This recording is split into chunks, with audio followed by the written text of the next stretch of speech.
Greetings, I'm Jenny, aged 27. 3 years back, I tied the knot with Hugo, the most remarkable person I've ever met. He's a delightful goofball, overflowing with kindness and compassion, making each day feel extraordinary. Regrettably, the same sentiment doesn't extend to his mother, Maria, also known as my mother-in-law. For reasons unknown, Maria has harbored animosity toward me since day one, a sentiment I comprehend. After all, Hugo is her cherished son, and she's merely safeguarding his interests. However, I firmly believe she sometimes crosses the line. Maria has a knack for subtle injustices that seem innocent but are actually calculated to incite frustration, painting you as the unreasonable one. We all have encountered someone like her. Unfortunately, she happens to be my mother-in-law. I was brought up differently. I'm inclined to call out nonsense and rarely hold back. Perhaps that's what drew Hugo to me. Our contrasting personalities attracting each other, as they say. Having studied psychology, I can discern Maria's ill intentions. Our dominant personalities clash, which likely led to her first words to me. "Jenny, don't you think it's time to stop eating so much?" The table fell silent, stunned. Mortification painted my face pale as Hugo Kyle, my father-in-law, and Maria's son, reacted. Hugo, though embarrassed, admonished his mother. "Mom, that's terrible to say. Jenny can eat as she pleases." Maria backpedaled, claiming concern for my well-being, citing old photos where I appeared better. Despite my embarrassment morphing into irritation, I kept calm, not wanting to cause a scene during our initial meeting. I graciously accepted her unsolicited advice. As time passed, such incidents increased in frequency and intensity. Despite bonding with everyone, Maria remained the sole dissenter, her disdain unfounded. Even Hugo's childhood friend, Jack, embraced me. Yet Maria persisted, even on my wedding day, behaving like a bridezilla, trying to undermine me. No, her hair should be in an updo like mine was. But you look so ugly. Maria's antics persisted, but amid the turmoil, I cherished the love and acceptance from the rest of Hugo's family. The gasps from the bridal party were audible, yet I found myself, unsurprised, having grown accustomed to such situations. In an attempt to rectify her words, my mother-in-law hastily backtracked. "Oh no, darling, that's not what I meant. You have the potential to look so much better. I see a lot of myself in Jenny. She's a bright young woman. Despite looking better at her age, I'd like to say she's beautiful in her own way."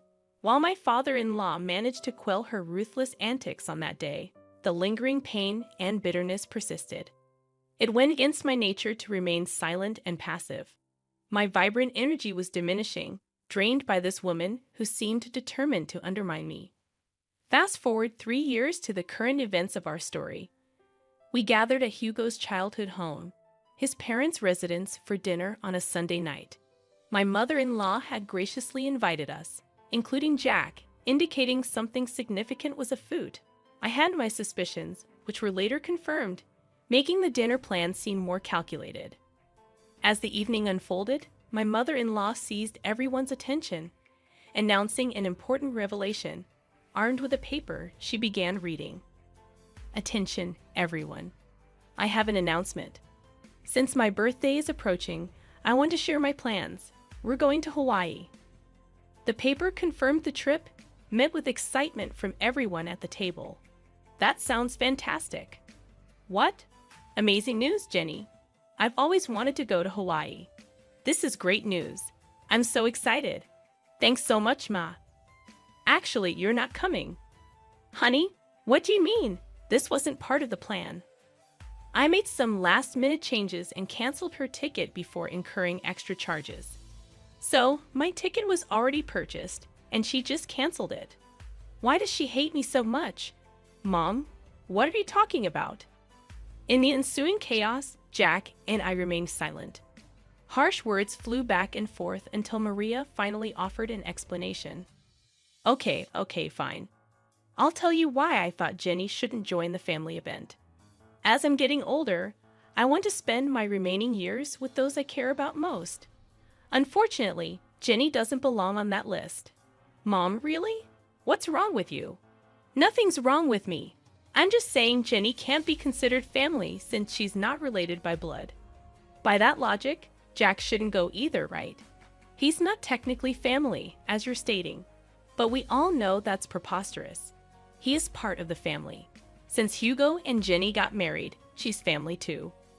Well, Jack is different. He's always been here, our sweet baby angel. But Jenny hasn't. I'm just not comfortable with her on the trip. It's my birthday, and I get to decide. Come on, Jenny, we're leaving. My resolute no reverberated through the room, capturing everyone's attention, including my adversary, who had been struggling to contain a smile. However, her expression turned serious at once.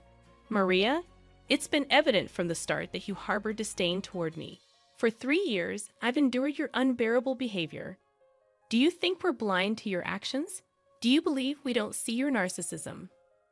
Watch your tone, young lady. Remember, you're in my house. And it won't be for much longer. In fact, I'm about to leave. But before I go, there's something I need to say. I addressed my beloved husband, whose eyes burned with anger as he looked at his mother. Darling, I love you completely, and I've tried to weather this storm for so long. But it's clear now that your mother will never embrace me into this family, no matter how hard I try or how often I hold my tongue. She'll always find fault with me. You should go on this trip. You can't miss it. Despite her quirks, she's still your mother, and you love her, and she loves you. So go. Don't worry about me. I'll manage. Turning to my mother-in-law, who appeared stunned by my words, I continued. And as for you, unfortunately for you, I'm in love with your son, and I'm not going anywhere.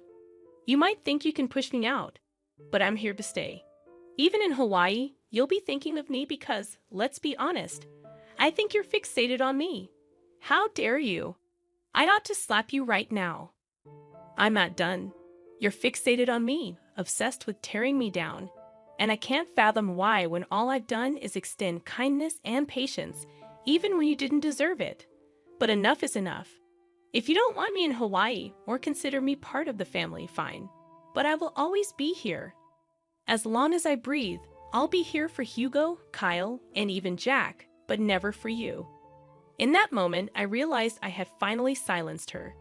She stood with her mouth agape, seemingly searching for words that her mind wouldn't allow. I bid farewell to the other family members, kissed my husband on the cheek, and headed towards the exit. Let me drive you home, at least. I can't let you take a cab. Don't worry about me, babe. I love you, and thank you for loving me. But I'll be fine. You have a trip to discuss. Okay, if you say you'll be fine, I'll believe you. Oh, don't forget your purse. Right, my purse. I left it in the kitchen. Upon reaching the kitchen, where Maria had retreated, presumably to catch her breath after the altercation, I encountered her. What do you want? Don't worry about me, sweetheart. I'm just here to collect my things. Well, make it quick. I want you out of my house. I can't believe you said those things to me. With that, she swiftly stormed out, too filled with anger to see me off. In that moment, I scoffed at her absurdity, grabbed my purse, and noticed a piece of paper next to it. Assuming it was the trip itinerary, I grabbed it to sneak a peek at what I was missing. As I began to read, I discovered Maria's handwriting. Dearest Jack, you've always been like a son to me, and I love you dearly. Oh, it's a letter to Jack. A bit strange, but I suppose it's thoughtful. For some reason, my curiosity led me to read further. The love and care you've shown me throughout the years will never be forgotten. Regrettably, even in my son Hugo's case, I feel the love we once shared is no longer there. Wait, is she saying she loves Jack more than Hugo? That can't be right. Persisting in reading the letter, each line intensified my astonishment. The revelations were difficult to fathom. Although I recognized it wasn't my place to read the letter, I couldn't help but be grateful for stumbling upon it. After absorbing its entirety, I paced the kitchen, contemplating my next steps. Suddenly, it struck me. Everyone who needed to know about the letter was in that room. It was time to act. Rereading the letter to confirm its contents, I sauntered into the dining room. where only 3 pairs of eyes met mine. Jenny, I am profoundly sorry for what my wife is subjecting you to. Don't worry at all. You're coming to Hawaii with us. She's just going through a rough patch right now. I'll talk to her and make her see reason. I don't know what's gotten into her, but I'll sort it out, I promise. Kyle, please don't concern yourself with me. As I mentioned, I'm fine. In fact, I've stumbled upon some interesting news that I need to share with everyone, especially Hugo. Hugo and Jack perked up, a flash of worry crossing Hugo's face.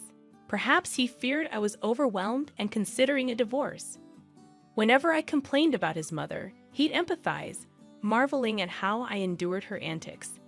I'd reassure him it was my love for him that kept me going. Noticing Maria's absence, I inquired, "Where is Maria?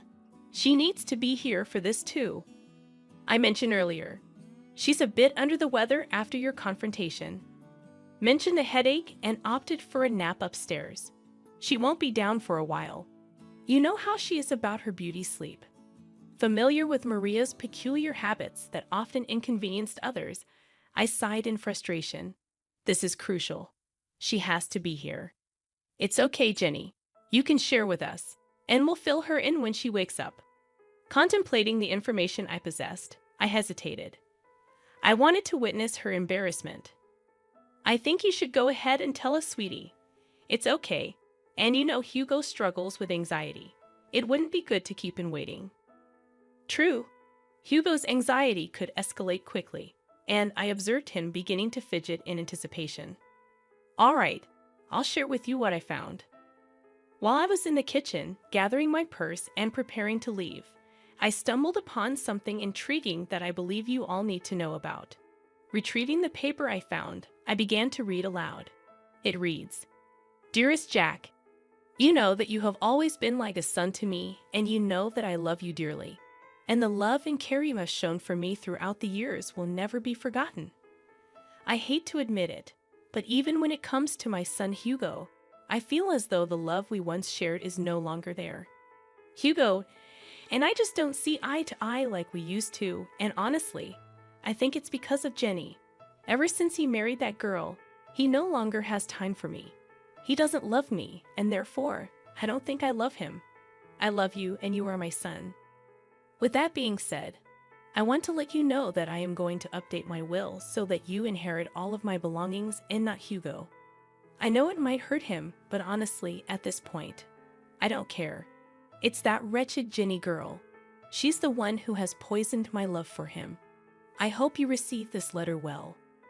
The reason why I didn't want to approach you about it in person is that, and it pains me to admit this, I couldn't risk seeing the rejection on your face. I know you love Hugo like he's your brother, and most likely you won't approve. But I don't care. I'm giving you everything. The money, the house, the cars, and even my small businesses. They're all yours, whether you like it or not. If you want to talk about this further, please call me, and we can discuss it. I look forward to hearing your response. I will love you forever and always, your second mom." After finishing the letter, I glanced up to witness a flurry of mixed emotions. Kyle appeared on the verge of tears. Jack seemed stunned, but Hugo looked like he was on the brink of losing his temper. I can't believe she said all those things. Is she serious? So, she'd exclude me from her, well, just to spite me and Jenny? She's officially lost her mind, guys. I don't even know what to say. This has gone too far. I'm fed up with her toxic behavior. What are we going to do? In that moment, I had an idea. A week passed, and it was time for the planned Hawaii trip. Maria woke up to find a letter from her husband on her bedside table. It read, "Good morning, beautiful.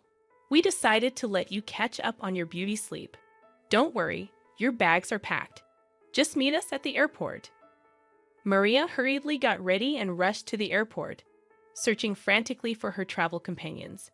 She tried calling them, but no one answered. Assuming they had already boarded, she boarded her flight, hoping to catch up with them in Hawaii. During the 12-hour flight, she landed and video called Kyle. "Hey, Kyle. Where are you guys? I woke up late and found your note. but none of you are answering. I assumed you boarded without me.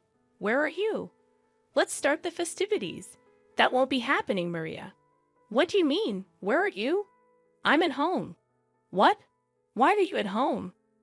You see, Maria, Jenny brought some important information to our attention last week, and since then, we decided we'd rather spend time in Florida with her than anywhere else with you. Maria gasped. You think we wouldn't find out? What, my baby? Don't baby me. You were really going to cut me out of the will, Mom. Who? How did you even find out about that? Oh, that wretched girl you despise so much. Jenny found your letter in the kitchen. I don't know what you're talking about, Maria. Lying right now is only adding more nails to the coffin. Jack, tell them. You've got to believe me. I did nothing of this sort. We all read the letter, Maria. The game is up. But I didn't do anything. Jenny is making everything up. Oh, am I? You are so pathetic. It actually makes me sick. We all know what you said and what you tried to do. Thank goodness I was nosy enough to read the whole thing. Hugo, Kyle, please. No, Maria. Enough is enough. You're done. You don't get to say anything else. You messed up big time. Your hatred has caused you to be blind. Now you have to suffer the consequences of being alone on your birthday because of what you've done. I hope you can use this time in Hawaii to reflect on your actions. But I'll be alone. It won't be fun. Maybe people would like to hang out with you more if you weren't such a raging witch. Have fun.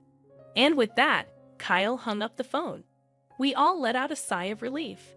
I was the first person to start laughing, eventually joined by Hugo, and before we knew it, we were all bursting with laughter at the dining table, just laughing at the sheer absurdity of the situation. The look on her face once she realized the game was up was priceless. Her face turned pale, all the blood drained from her face, and it was evident that it was the first time in a long time that she felt embarrassed. Marianne had to spend her vacation alone, frequently calling Kyle to see if he would at least come and join her because canceling the reservations she made would be expensive. But every time he kept denying it, stating that when she comes back, they were going to have to implement some ground rules if she still wanted to be married to him. Maria began to be very apologetic and frantic, a complete 180 from her usual demeanor, which was genuinely surprising. Hugo also mentioned that if Maria still wanted to be in his life, she had to make a drastic change in her attitude. Otherwise, he was ready to walk out of her life forever. Their relationship remained rocky, and Hugo asserted that if Maria ever disrespected him again, even with the smallest snide remark, he would cut her off completely, just as she had planned for him. As for Jack, he decided it was best to stop being overly accommodating to Maria, as it was clearly enabling her toxic behavior. So not only did Maria end up spending a miserable time in a beautiful place, but she also risked losing the 3 most important people in her life. She now has very strained relationships with all of them, and she has to change for the better. Regarding me, I messaged her, stating that I need time to decide if I'm going to forgive her for all of her injustices. She was apologetic and begged me to talk some sense into the men in her life. I refused, stating that this is the bed she made for herself, and now she has to lie in it. To this day, Maria is still attempting to mend the very broken relationships that she caused. I just hope she learned her lesson.